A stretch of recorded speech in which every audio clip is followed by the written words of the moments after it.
The views and opinions expressed on this program are not necessarily those of the staff and management of WBBZ-TV. It's time for Political Buzz, the television forum to discuss politics and issues of interest for all of Western New York. Now, from the WBBZ television studio at the Eastern Hills Mall, this is Political Buzz. Hello, everybody. John DeShula with you for another edition here on your hometown television station, WBBZ-TV. We thank you for taking time to spend with us, and we thank you for watching where every voice is heard here on Political Buzz. The race for comptroller for Erie County. It's one of the more highly contested races coming up for Election Day. It's pitting Democrat Kevin Gahn for the race against the incumbent Republican Stefan Mihailu. I invited Stefan and Kevin to appear together. Stefan said, I'll appear, but not with my opponent. So we decided to interview them separately. So we'll open our show with Kevin Gahn, Harvard grad, attorney, political insider. You ran for mayor, ran for assembly. You've run for a lot of offices. Kevin, why did you step up and say, I'm going to take a run at trying to be the comptroller? What put you in this race? John, I'm the Democratic candidate for Erie County Controller for the same reasons that I've spent the past 20 years as a private citizen, and that is because I love this community. And at times I offer ideas and suggestions with which we can take this great community of ours and make it even better. Specifically, as perhaps you know, for the past 10 years, I have studied every local government in Erie County. I've spent a year and a half in 2006 culling through the budgets and the balance sheets of each of our 25 town governments, 16 village governments, 3 city governments, and the Erie County government. No one understands these governments better than I, and in addition to that, I was the one who found a way to give Erie County residents a direct voice in the size and cost of their government. My efforts have saved county taxpayers $5.2 million per year. That's more. I've saved taxpayers more money as a private citizen than my worthy opponent has as a politician. I take a great measure of pride in that. And I should have mentioned that Kevin was very much involved, is very much involved in the downsizing of government across Western New York. Well, actually, it's a downsizing of the number of politicians, and here's why. My study showed that I published in 2006 that here in Erie County we have the highest concentrations of politicians in America. What that means is all the resources and taxpayer funds that are going to pay politicians their salary and their lifetime benefits are eating away from the purpose of government. And by the way, this is a big difference that I have with my opponent. I'm running against a man who wants to shut government down. If he had his druthers, he'd shut Erie County government down. I disagree with that. I think government is a force for good. I think the purpose of government is to solve a problem, is to ease a pain, and to help a citizen out. And the way you do that is to reduce what I call the internal spending of government. There's 2 types of spending. Spending of government on itself and spending on government for its principal purpose of assisting people. I'm the only person in Western New York who has found a way to reduce that internal spending that, by the way, is eroding our faith in government, making people leave Erie County in droves. For the past 30 years now, we've lost 294,000 people, 96,000 private sector jobs, and most important, more than 30% of our young people between the ages of 18 and 34. And forgive me for saying it, but I'm the only fellow who's done something about that. And with this office, it particularly fits with my skill set. I think there's 2 issues in this race: qualifications and independence. If anything, I think I've demonstrated in my work is there's not any politician in Erie County who's going to tell me what to do. It's very difficult to find a politician who likes my work, but it's equally difficult to find a citizen who doesn't. And of equal importance, I'm a finance attorney. I have more than 25 years of experience advising both small companies and municipal corporations in a broad range of fiscal matters. I have a great respect for my worthy opponent. I think he was a great journalist and a great public relations man, and I'm going to do everything I can to return him to that profession. You are on fire, Kevin Gahn, and I've always known you to be that kind of individual that has that kind of passion. I do want to talk about one thing that's out there, is that you had some tax problems, and you've made amends with that.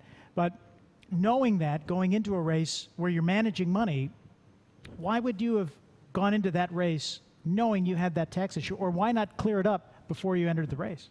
What happened, John, was about 10 years ago, I served as the principal caretaker for my ailing mother back around 2000. And the effect of that, of giving that time, which, by the way, I wish I was still doing, was that it substantially reduced my income. I immediately recognized that I wouldn't have sufficient resources to pay timely my income taxes. For 40 years before that, I've always paid my income taxes on time. I called the IRS. They told me about something called an installment agreement, which I voluntarily entered into and which satisfied the federal government. On that agreement, I made payments every month for the past 6 years. I never missed a payment, and as you know, just recently I paid it in full. I certainly understand voters weighing that in their decision in this race, but I respectfully hope and request that they also take into consideration, I didn't do this because I lost a job in another profession. I've worked hard for this community as a private citizen at no taxpayer expense for the past 20 years. I know how to do this job. I know how to reduce this excessive spending, which, by the way, again, is driving people out of Erie County in droves.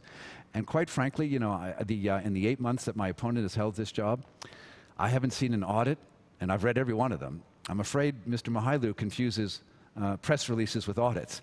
They're a little thin, they're a little bit ineffective, and they haven't made a darn difference.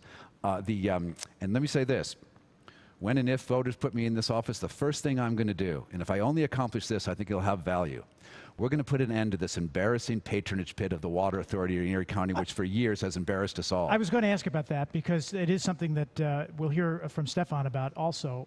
Not only the Water Authority, but other patronage plums that get offered out there. Why isn't the Water Authority privatized? Why is the Water Authority such a kind of a disconnected entity that just seems to, well, it just exists seemingly for the sake of political patronage? How are you going to go in and do that? Well, I'll tell you how. I've read the provisions of the New York State Constitution and the Erie County Charter with which the Office of Erie County Controller is empowered. It's an immensely impressive and potentially powerful office. And the reason Mr. Mihailu isn't doing anything about it is because he's been a patronage person himself. He took a job, taxpayers' money, as a spokesperson for the Buffalo's public schools at a time when our schools were failing, and he took an excessive salary, benefits, health care. I could never do that. And that precludes him, because he's part of the problem, Mr. Mihailu, that precludes him from addressing these issues directly. The answer to the question is this. There has to be a full-blown, comprehensive audit of the Erie County Water Authority, which will do two things.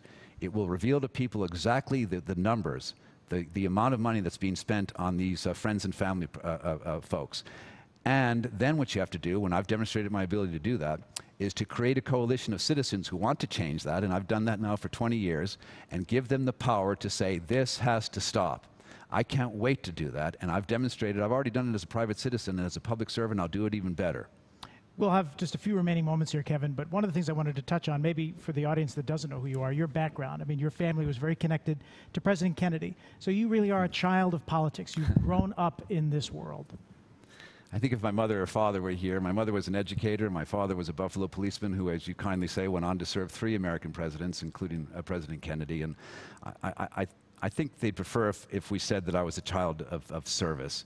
And I really mean that. My mother, like all our mothers, taught us that we were part of a family and therefore compelled to love each other and support each other. But my dad taught us that we were also part of something larger than that, a community. And as a result, we had an obligation to find some way just to make some small contribution.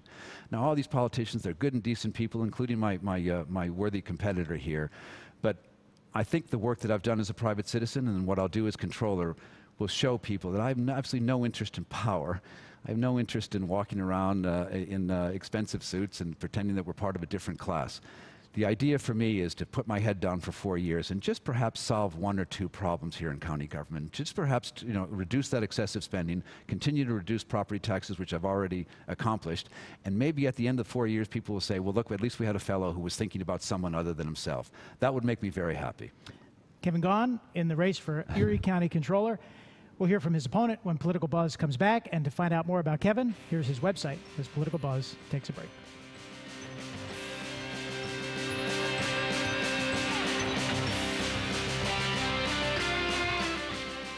Stefan Mihailu, incumbent comptroller, Erie County. It seems like we were just here talking about you running for the office of comptroller for Erie County. Explain this time frame and why we're back at it again. Deja vu all over again. Last year was just fulfilling a one-year term, a special election. When Mark Poloncarz became county executive, he vacated the remaining 1 year of a full 4-year term. So last year I won the election to fill that one remaining year. Now I'm running for a full 4-year term as Erie County Controller. I feel as though we've had a great year so far, and now we're asking voters for a chance to fulfill a full 4-year term. You talk about in some of the articles that I've read about building a team around you because, you know, admittedly, Stefan, we worked together at Channel 7, you worked at Channel 2, you're in public relations. You've reinvented yourself many times over the last several years, public relations positions from Buffalo school system and others. And you've built a team that you say is working effectively. It sure is. I met with Elfrida Slominski before I took office, and that's exactly what she told me to do. Surround yourself with great financial people. Our Deputy Controller for Finance has 30 years of experience in government accounting, UB grad MBA. The woman who previously served as our Deputy Controller for Audit, 30-year private sector CPA. Our Associate Deputy Controller, 30-year private sector CPA that owns his own CPA firm. Even our Secretary has an accounting degree. So I did exactly what Elfrida told me to do. I think in the office of controller, you need to be a good leader, a good manager.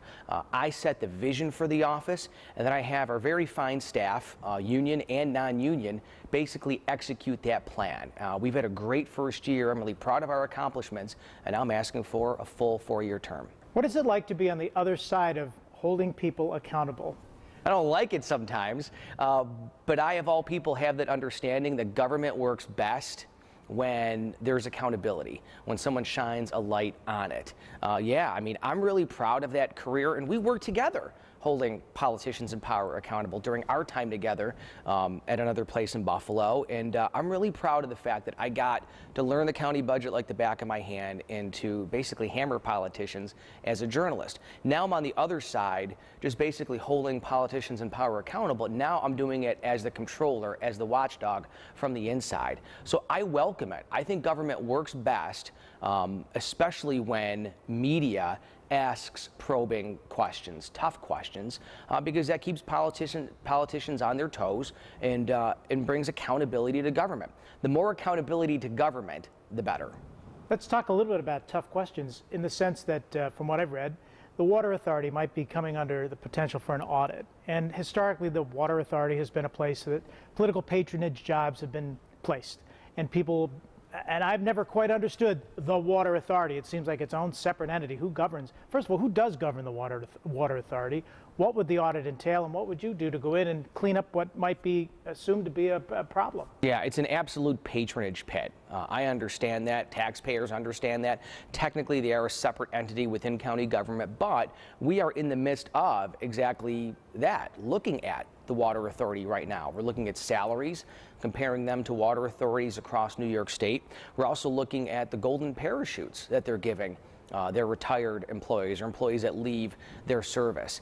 We're talking a huge chunk of change for people who work for the Water Authority and leave.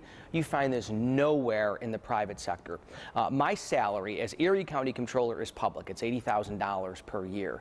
And it's our understanding that the Controller for the Water Authority, just a department outside of county government, is about $140,000 a year. I'm in charge of a $1.4 billion operation, and the taxpayer said my salary is $80,000. But the controller for the Water Authority, it's our understanding, makes about $60,000 more. I think that's outrageous, and so that's why we're taking a look at them. We're in the midst of that audit. We just got a Freedom of Information request back from them for information, and that would be coming out after Election Day. Let's talk about the budget that was released a few weeks ago with County Executive Mark Poloncarz.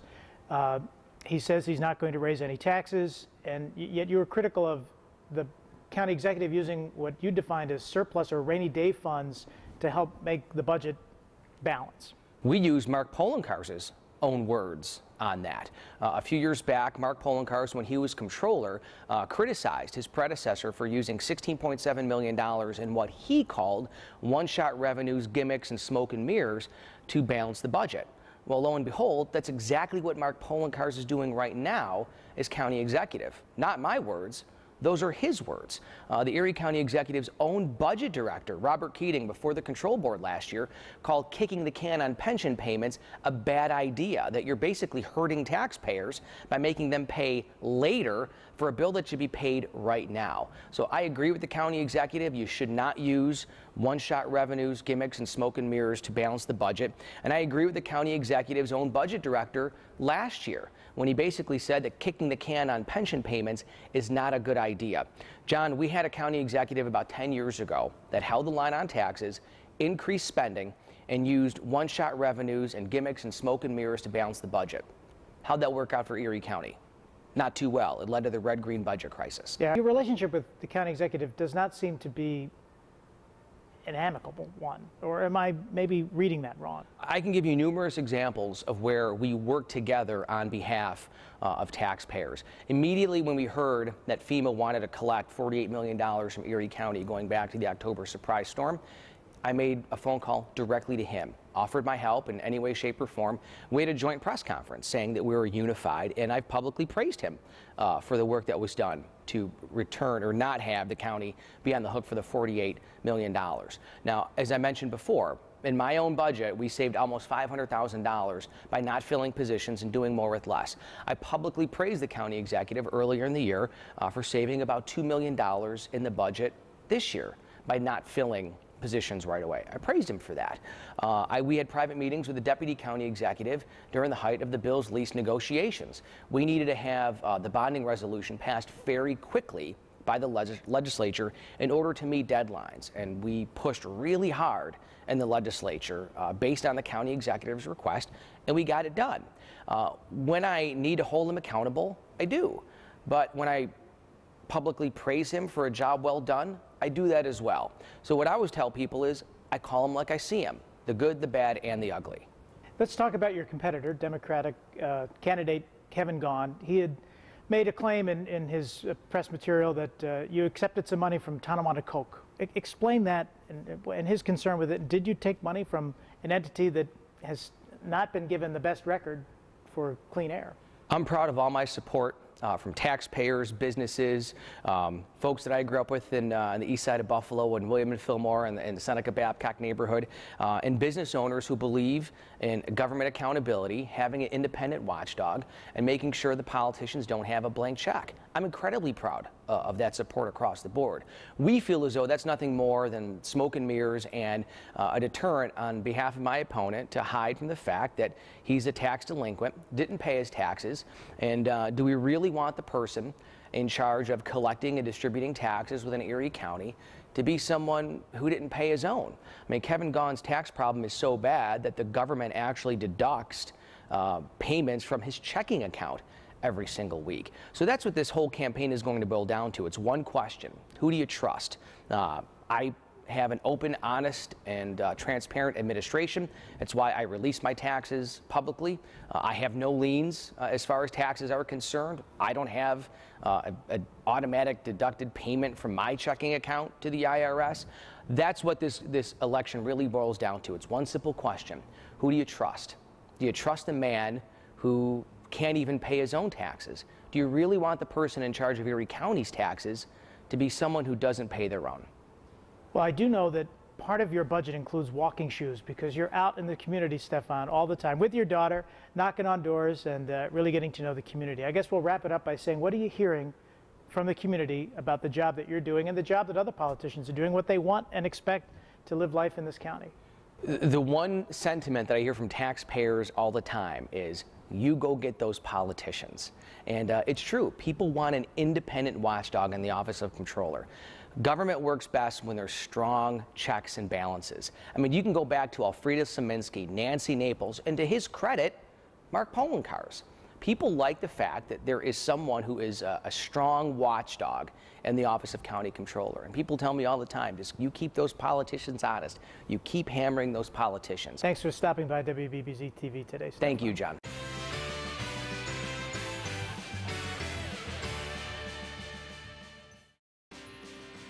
Hello everyone, John DeShula with you back at the WBBZ-TV studios. I'm standing in front of our studio audience area. It's dark right now, but in about a week or so, it's going to be filled with some interesting folks. We're going to talk about an interesting project called Painkillers Kill cysticfibrosis.org. It's an important community effort, and your hometown station is going to be supporting that. We're going to have some folks here in our studio to talk about that in just a little bit.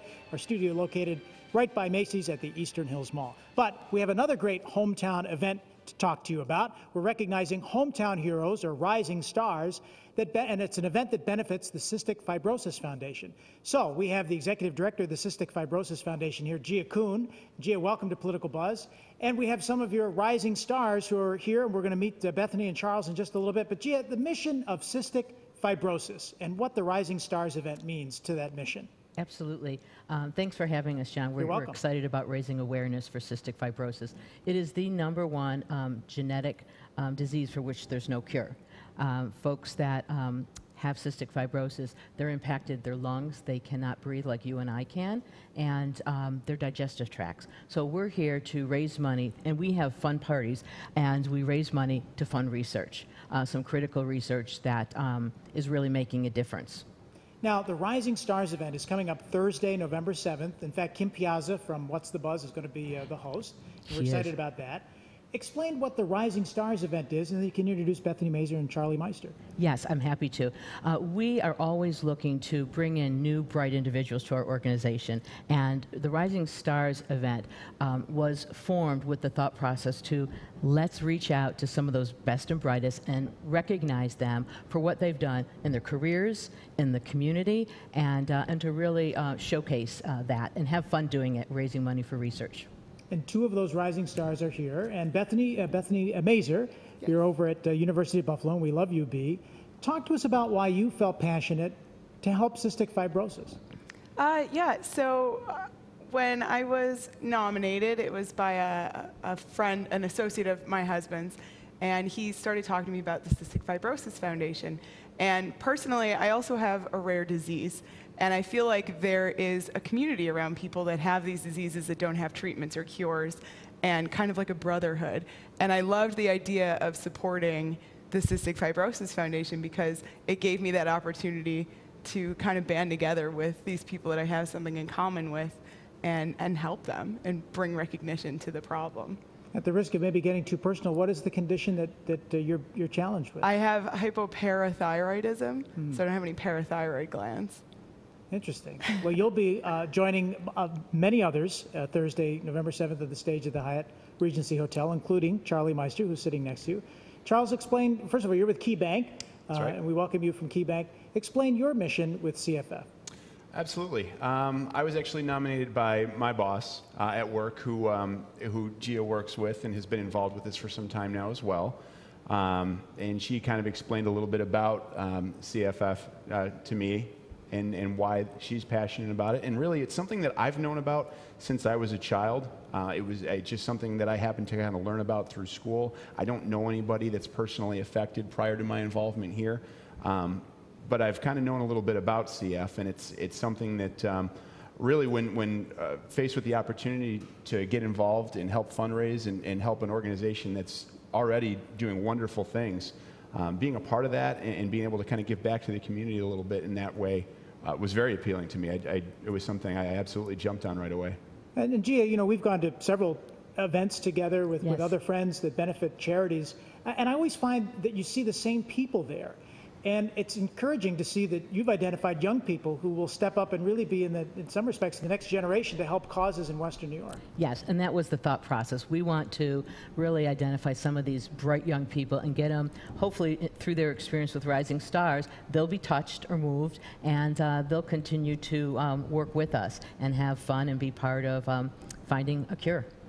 Bethany, you know, when we talk about these different events and we talk about the audience that goes to it, usually older folks. In your core of friends, are there young people that you know of who say, you know, I want to step up and I want to help a cause? I do know some. I don't want to say it's common necessarily just yet. I think with people when they start having families and buying their home, it's not the first thing on their mind. But I have been involved with a couple of local nonprofits. One of them is actually based, it's B-Team Buffalo. It's based with the concept of it being young professionals that are the board of this organization and are planning the events and doing the work for the community. So that's been really inspiring. It's kind of pushed me along in my passion for doing work in the nonprofit kind of world and representing those causes. And Charles, I know KeyBank does a lot in the community as well, so you know your corporate culture is one of giving back, and I would think that that permeates among the staff that you have at the bank, and maybe among your friends too. Sure, it absolutely does. In fact, we're really encouraged as part of our culture to be involved with different organizations like this, and you know, for me, that's one thing that's kind of new to everything I'm involved with right now is something very philanthropic and being able to give back to an organization like this that involves things like research, and bettering for children and things like that, which is it's great. And I'm among peers that are all involved in something similar to this in one way, shape, or form. So it's not unique really to have a younger culture that's involved in an organization.